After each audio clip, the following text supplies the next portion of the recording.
Okay, so for the greenhouses, we started out with just little garden beds by the house. It was very amateurish, and I think I pulled a handful of spinach out of the first bed, and I thought, like, I'm a gardening master, you know? I was so excited about it. I was like, the first time I tasted it, I thought, oh, this changed my life. I was like, produce tastes like this? Because it doesn't taste like this at the grocery store. We have strawberries, we have tomatoes, we have watermelon and cantaloupe. We have potatoes and carrots and spinach. Everything in here, we're probably producing about 25% of our produce that comes out of this greenhouse.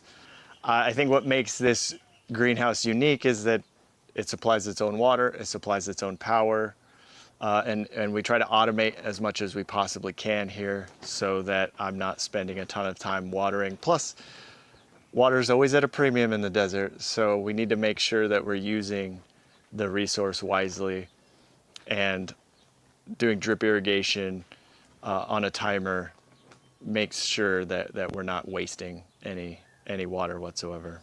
Here we do have a few tiny little strawberries, and they are delicious. I mean, these things they're tiny, but they pack a good punch. So these strawberries never make it to the house. I eat them before they get anywhere. This is the first greenhouse that we built. This is, it's 20 by 20, it's about 400 square feet, and it really kicked off the entire gardening thing, and then the possibility or the idea that we could grow all of our own food, or at least most of our own food. Being a novice gardener, I didn't know what to expect. And the first year that we had things growing in here, we quickly realized it wasn't enough space to make our self-sufficiency goals. That's why we started the second greenhouse. But this is the one that started it all, that kicked it all off.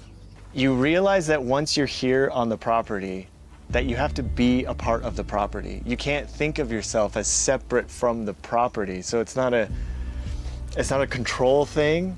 It's just, how do I integrate myself into the property where I'm causing as little damage as possible? There's a tremendous sense of independence and pride that goes along with it. Like, oh, we made it in this harsh environment. And not only did we make it, we thrive and we're comfortable. So this is how our compost starts. Starts with just some kitchen scraps, and we got paper and cardboard and all sorts of stuff. Starts with this, and it eventually will break down and turn into something that's usable in 6-8 months or so. Chicken manure goes in the compost. All of our kitchen scraps come in here. We try to eat, and all of the material from the trees and other things that get mulched, it all ends up in here.